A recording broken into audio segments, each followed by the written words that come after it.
meeting to order. Will you join me in the flag salute? I pledge allegiance to the flag of the United States of America and to the republic for which it stands, one nation, under God, indivisible, with liberty and justice for all. Brett. Just pray with me, please. Father, we pray that our incoming legislative leaders begin their terms with open hearts and a vision for a betterment of Oklahoma and its communities. Educating our youth is important to the future of our state and country. Our state education leaders and the leaders of the Ponca City Public Schools must strive to give our students our best efforts. And we do this as we approach the testing parts of our school year. Thank you for the needed moisture and the coming warmer weather. And please be with our men and women of the armed forces. They serve to protect and defend our country. We ask this in your name. Amen. Be seated, please. Jan, would you call the roll? Mr. Clark. Present. Dr. Kincaid. Here. Mr. Newsom. Here. Mr. Riley. Here. Mrs. Troop. Here.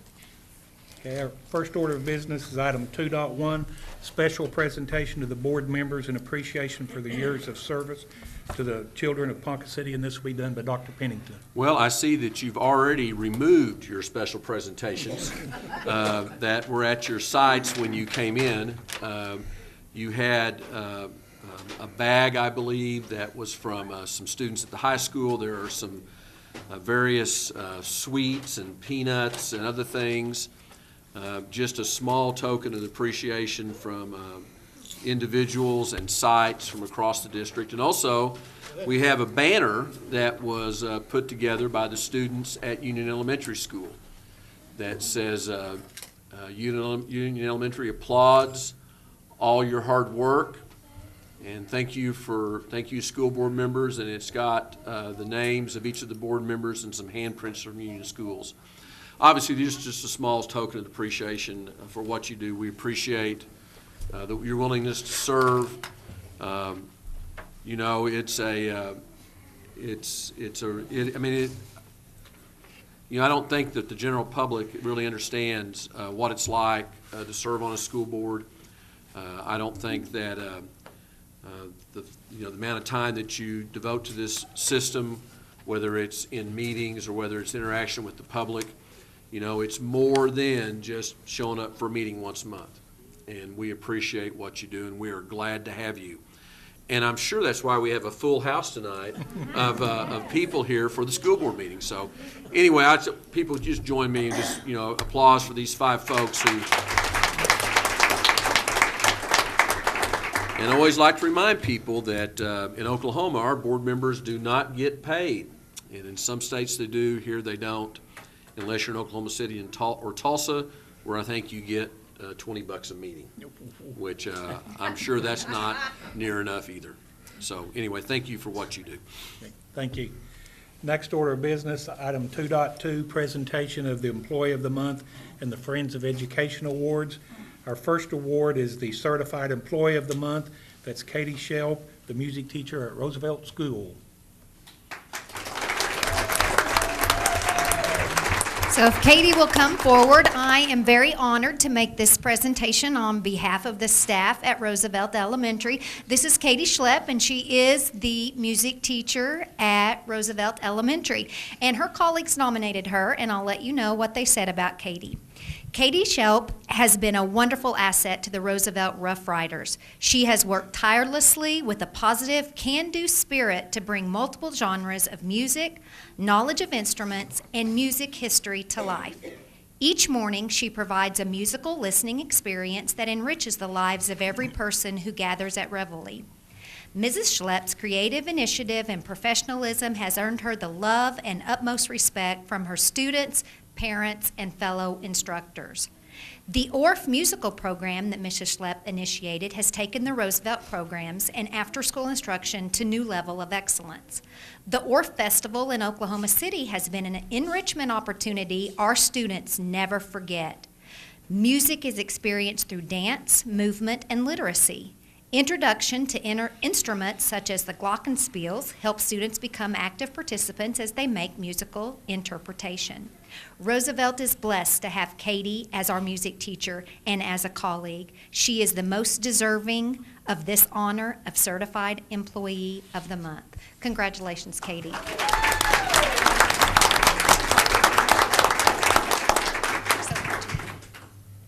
Don't leave, Katie. You'll have to get your picture taken in just a little bit. The next award is to the Support Employee of the Month, Sherry Land, Special Education Secretary.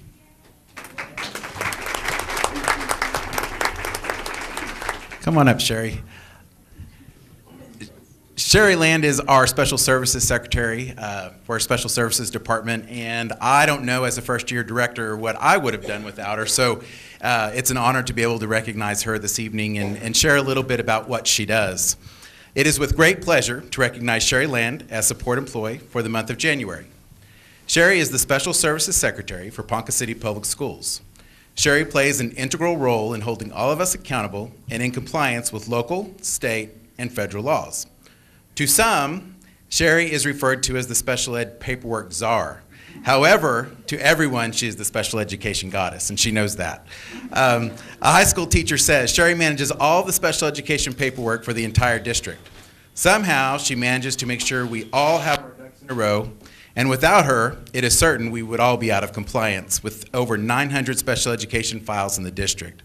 Sherry also manages medical homebound, proficiency testing, and textbooks.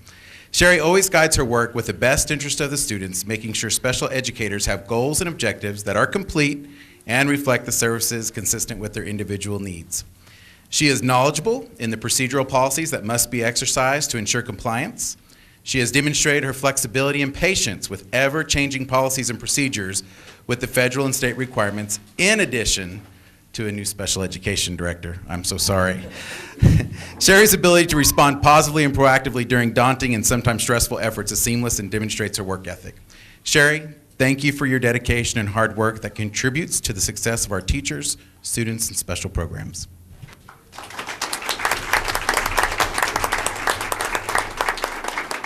Thank you, Sherry. And again, stick around. Mary will be taking a picture in just a second. Our last recognition goes to the Friend of Education. This is Bambi Correll, a parent volunteer at Trout Elementary. Thank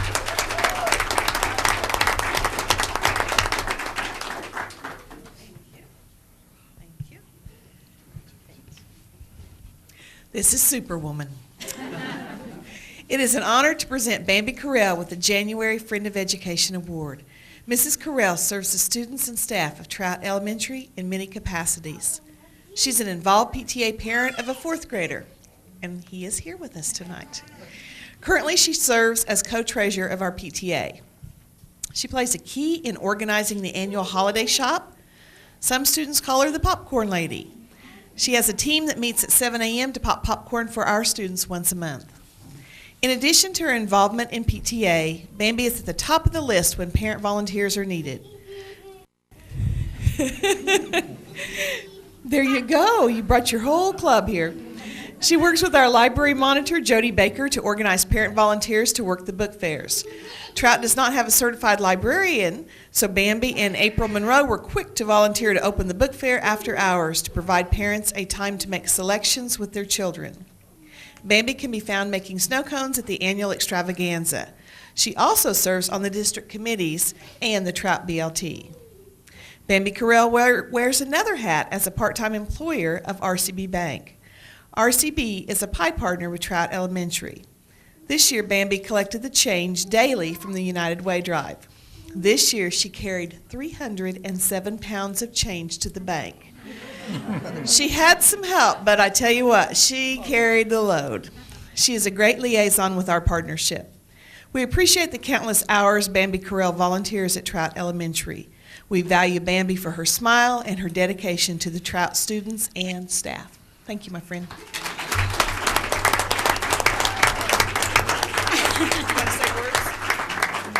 Thank you. If all three award winners will follow Mary to the back, they'll get her picture taken.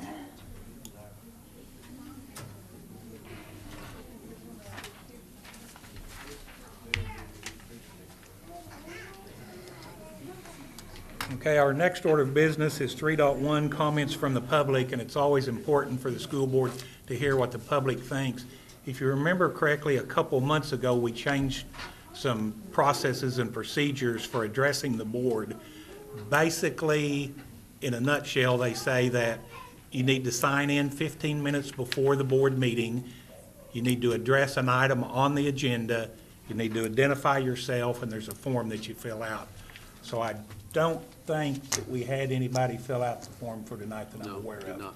So I just want to remind anybody, if they do want to address the board in the future, there is a new procedure. If you're confused about it, just contact Mary Ladd in advance, and she'll walk you through what needs to be done. Next order of business, superintendent's report. He's going to talk to us about school funding, item 4.1. Well, I'd hoped to be able to discuss with you, to share with you that we had received our midterm adjustment, and that if you remember last month, the board took action to potentially file a lawsuit over the school funding formula and the misapplication of the funding formula as it related to business, commercial, and ag personal property. The Superintendent Barisi came out right before the Christmas break and informed us that she had that they were in the process of reworking the funding formula. They were going to make all the corrections, do it right. We had heard last Monday that we were going to have, on Friday, we were going to get our allocation and it was going to be done correctly. That did not happen. Here's what I can tell you, that the Tax Commission got the correct information to the State Department on December 31st. That the State Department is working through the process of doing the calculations. They still hope to have it done correctly by the January 15th deadline for the midterm adjustment.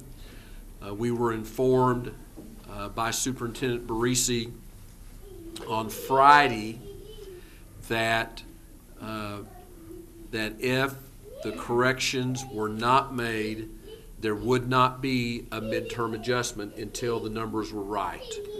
We'll still get our state aid payment in January. We get a payment once a month, and we'll still get that payment, but that payment will be based upon the July allocation numbers, not what, because we don't have new allocation numbers yet. So that's where we are right now.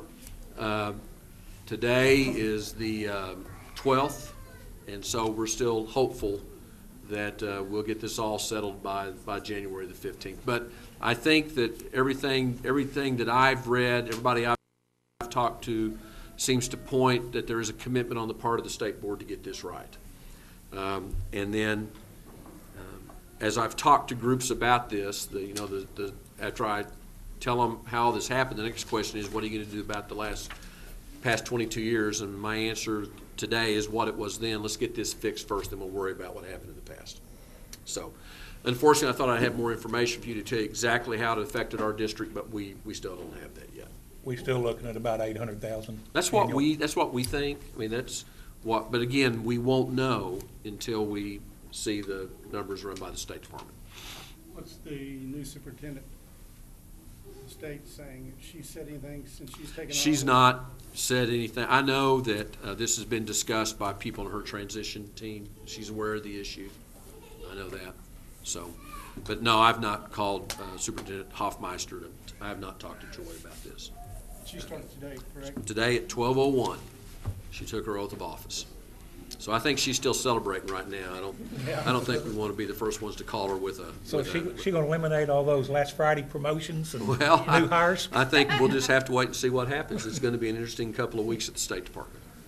Okay, thank you. Next item, 5.0, the consent calendar, which is the agenda from previous, and the minutes from previous meetings, and then contracts to under $10,000. The Finance Committee went over the contracts under $10,000. There wasn't anything, I don't think, of any particular significance unless someone's got a question or a comment on one of them. If not, I'd entertain a motion to approve 5.1 through 3 in its entirety. So moved. Got a motion from Don and a second from Judy. Question or comments? Not, call for the vote. Dr. Kincaid. Mr. Newsom. Aye. Mr. Riley. Aye. Mrs. Troop. Mr. Clark. Aye. Motion carries. 6.0, consideration of and vote to approve or not approve the following items. It's primarily all the financial reports that were covered in the Financial Committee. Again, if there's no questions or comment, concerns on those, I'd call for a motion to approve 6.1. Motion from Judy and a second from Marvin. Questions, comments? Not, call for the vote. Mr. Newsom. Aye. Mr. Riley. Aye. Mrs. Troop. Mr. Clark. Aye. Dr. Kincaid. Motion carries. 6.2, consideration of vote to approve or not approve revisions to board policies 6.0-4.0 criminal record search policy, and then 7.27 student organizations. Let's split these up and do separate comments or questions on the 6.0.4. These are just kind of technical fixes. When we first wrote this policy, background checks were $50. And that's been several years ago, and the price has gone up. And so what we charge applicants is whatever it costs us to do it. And so we left that blank because we anticipate that these numbers are going to continue to change, and we don't want to have to come back every year with 55 or 60 or whatever it might be. I mean, maybe someday, you know, we'll be technically advanced enough that this stuff will even cost less. I don't think so, since the money goes to the OSSBI, and it's one way for them to have revenue to operate their agency. Okay, just a comment I would have, and we'll call for a vote here in just a second. Personally, for certified employees, the teachers, I really think the school board should pay for that background check. I think if we trust them enough to hire them, we get them on the payroll, then I don't think we ought to charge them $50 or $60 or $70, but that's just my own opinion. So with that, I'd call for a motion to approve 6.2-4.0, which eliminates the dollar amount on the background check. Let's go ahead and talk about the other one. We're doing both at the same time. Oh, okay. If you would, that's okay with you. Yeah, that's fine with me. Dr. Pennington? you The other one is, explain- again, just, we have some school-sponsored organizations for students that have a faculty sponsor that they do not have a stipend. And so, again, we're just bringing board policy into compliance with what our practice is. Obviously, the big student organizations, the ones that require a lot of time, student council would be one of those. We do pay an individual to be the sponsor of that, but there's some other smaller ones that they do not receive compensation. Comments or question on either 6.2 or 7.27? Not, if not, a call for a vote? What you recommended, I mean, do you want to change that? Or is No, it- we can, no, I don't want to, that was just my personal comments on it. You will see how I vote here in a minute, and then you'll understand why. Don, you made a motion to pass them both as Yes, written. please. Motion from Don, a second? Second. Second from Marvin. Comments, questions from anybody? Call for the vote? Mr. Riley. Nay? Mrs. Troop. Mr. Clark. Aye. Dr. Kincaid. No. Mr. Newsom. Aye. Motion carries. 6.3, consideration of and vote to approve or not approve agreement with American Productivity and Quality Center for Process and Performance Management. I don't think we talked about that one in the Finance Committee, We did. This is a company we worked with before, APQC, that does quality and process management work. They're going to come in and work with us on developing a centralized enrollment system. They're also going to work with us on helping to see if we can eliminate some of the bottlenecks that are involved with high school enrollment, setting up at the class schedule, keeping track of graduation requirements, some issues that we continually seem to have problems with at the high school. And hopefully that'll help us to put some processes in place that will make those practices work easier, more efficient, more accurate. We worked with the last project we did with this group had to do with our developing a plan for doing our budget for each school year. Is this replacing an existing program? No, these guys are just consultants, is all they are. So They're we've going got- to work with us to put the processes in place. But use the existing software, et cetera? Yeah, that it's we not going to have? replace our Okay. software, Okay. no. Comments or questions from anybody? Main thing is trying to get time at the high school straightened out when we enrollment. So you don't get scheduled for Spanish 4 if you haven't had Spanish 1, 2, or 3? That's Yeah. exactly right. And you know, that's a great example, and that seems very simple, but it's just not. And, you know, we've been working on this. I know Barbara's been working on this ever since she moved to the central office, and it seems like that for every step we go forward, we take 2 steps back, and we just felt like we needed some outside help to come, somebody from the outside to come in and help us with this. Somebody that can see it in another direction. And Right, and it also has worked with other school districts across the country on these same kind of issues. You know, the idea behind process management, and I'm sure Marvin and Robin, you guys remember this from your days at Conoco, it's quality management, and the idea is that when you have processes in place, you actually save time and save money. Accept a motion to approve 6.3? So moved. Motion from Marvin, second from I'll second it. David. Comments or questions? Call for the vote. Mrs. Troop, Mr. Clark, Aye. Dr. Kincaid, Mr. Newsom. Aye. Mr. Riley. Aye. 6.4, consideration of and vote to approve or not approve for the people of Vision of Oklahoma Public Education Resolution. Dr. Pennington can probably explain that a For little those bit of better you, than I can. for those of you that went to the School Board Association regional meeting back in the fall, you remember that Sean Heim talked about this process. About 3 years ago, a group of superintendents, school board members, business leaders from across the state of Oklahoma formed an organization. And the purpose of that group was to develop a vision for the state of Oklahoma. The general idea was that we're reacting too often to other people's ideas.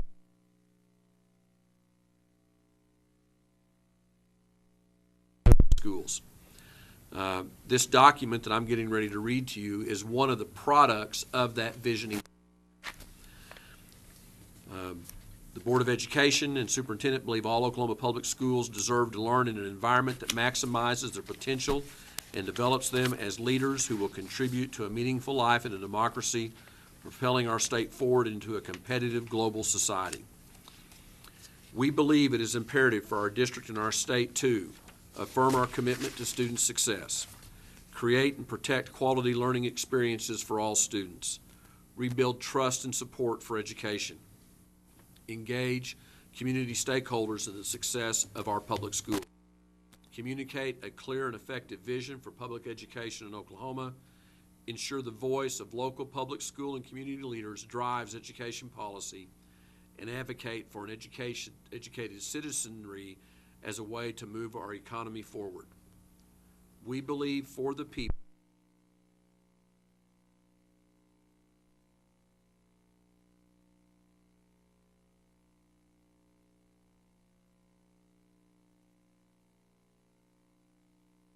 create supportive conditions for students, both in and out of schools, and to understand the culture and needs of their students.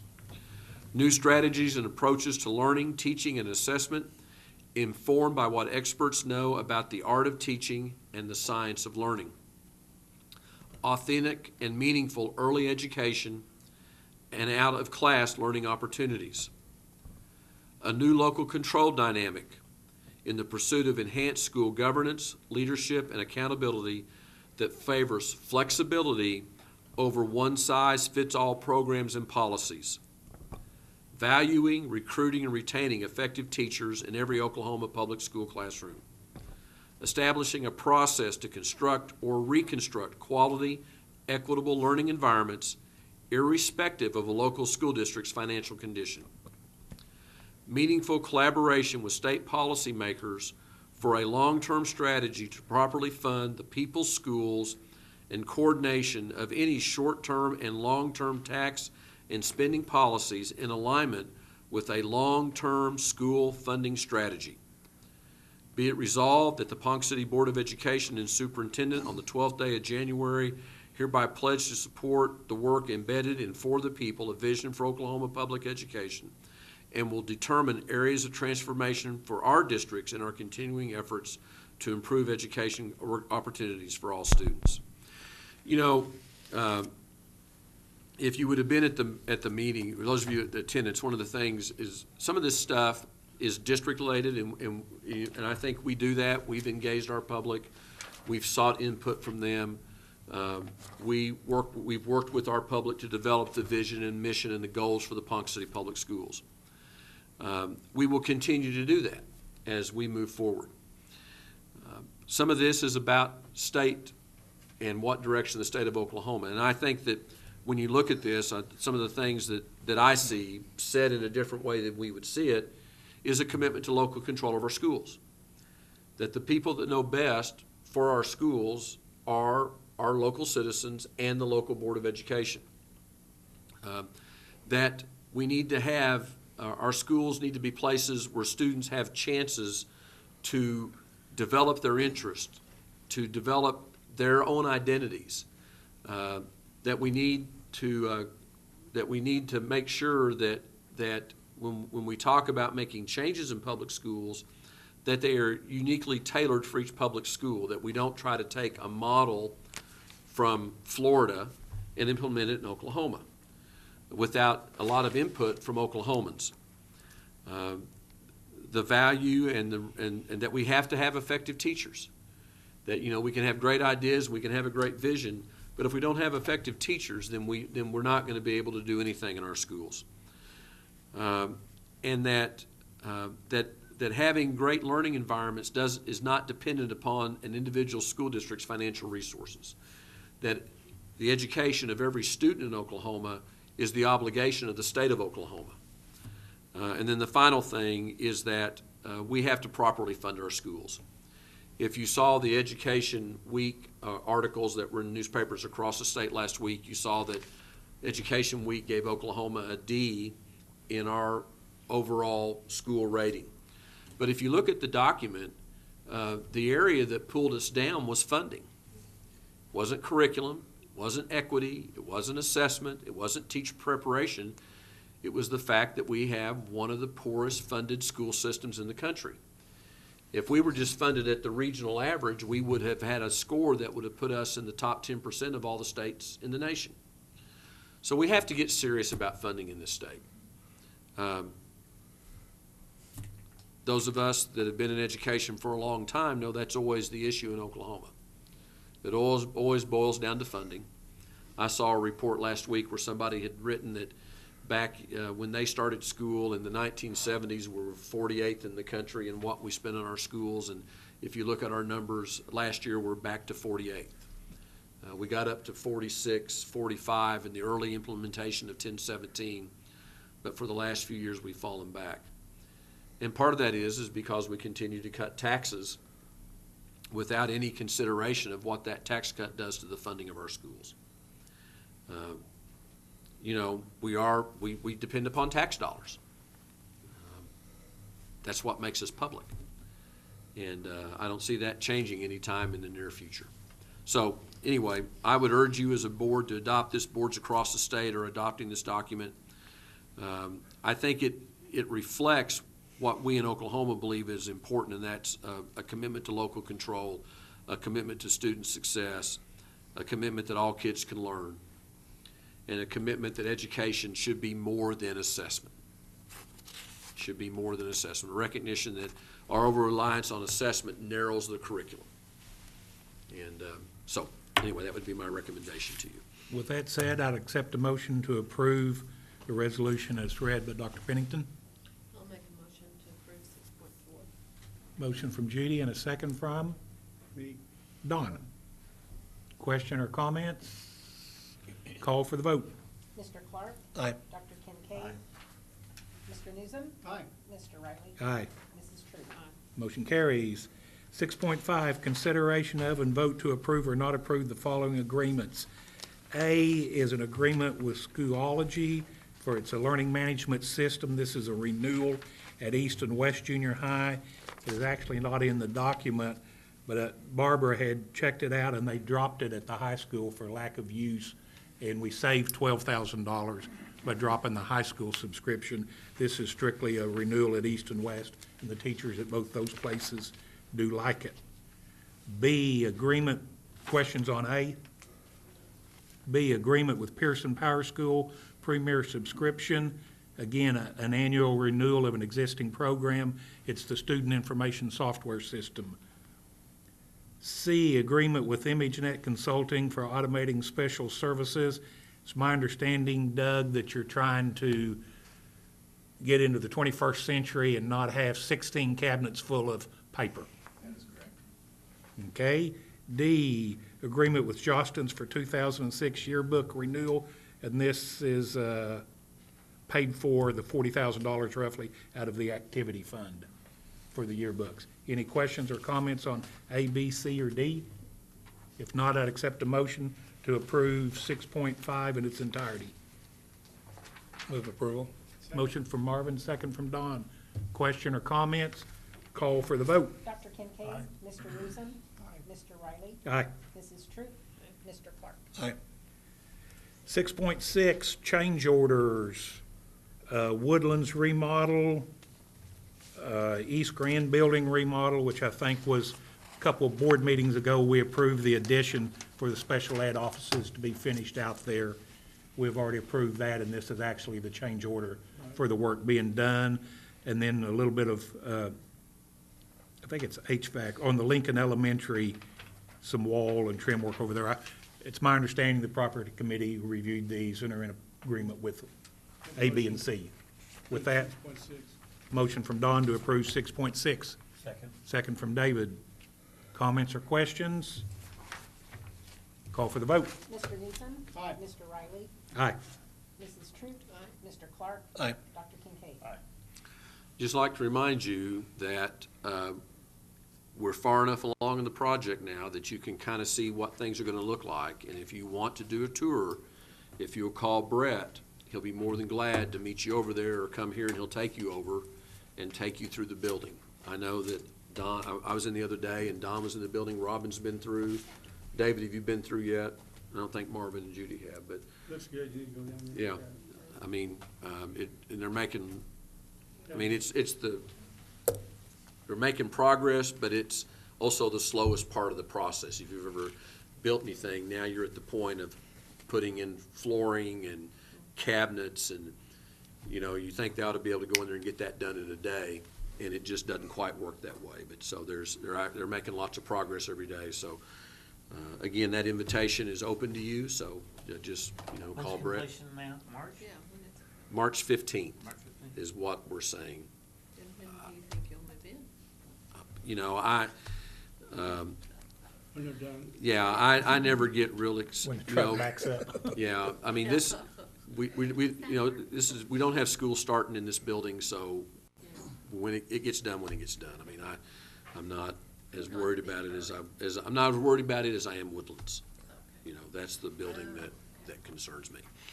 So, and everything's fine at Woodlands, it's just that has to be done by a certain date. You have to have something to give us to worry about.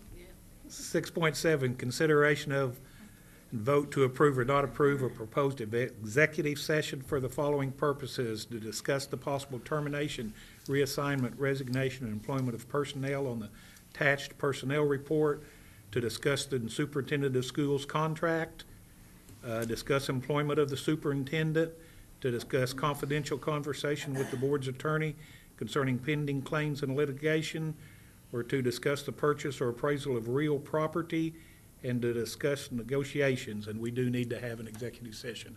So I need a motion to move to executive session. I'll make a motion to move to. Motion from Judy and a second from Dr. Kincaid. Call for the vote. Mr. Riley? Aye. Mrs. True? Aye. Mr. Clark? Aye. Dr. Kincaid? Aye. Mr. Newsom? Aye. No. That's right. Return to open session. CSPN. Minutes of the executive session were kept by the board and minutes clerk and will remain confidential. Item 6.10, consideration of and vote to approve or not approve annual ratification renewal of the contract for the superintendent. At this point, after the executive session, I'd entertain a motion. Yes, I make a motion to approve a new 3-year contract with Dr. Pennington with modifications to deal with the Affordable Care Act. Do we have a Second. second? I second. Second from, motion by Don, second from Dr. Kincaid. Let me interject something. Do you want to make as part of your motion something about salary? Same salary? Yes, same salary, yes. Sorry. Have a motion from Don and a second from Dr. Kincaid. Comments or questions? Call for the vote. Mrs. True? Aye. Mr. Clark? Aye. Dr. Kincaid? Aye. Mr. Newsom? Aye. Mr. Riley? My vote will be nay, but it has no reflection on Dr. Pennington's ability. It's my distaste for perpetual contracts and committing future boards. Again, has nothing to do with his performance. I think he does an outstanding job for us, but I do vote nay. Motion carries. 6.11, vote to approve or not approve recommendations for termination, reassignments, resignations, and employment of personnel that were on the attached sheet. Have a motion to approve. So moved. Motion Second. from Marvin, second from David. Comments or questions? Call for the vote. Mr. Clark? Aye. Dr. Kincaid? Aye. Mr. Newsom? Aye. Mr. Riley? Aye. Mrs. True? Aye. 7.0, anybody have any new business? Then we'll move right along to 8.0, adjournment. Do we have a motion to adjourn? So moved. Motion from Don, second from Dr. Kincaid. All in favor say aye. Aye. Pose same sign. We are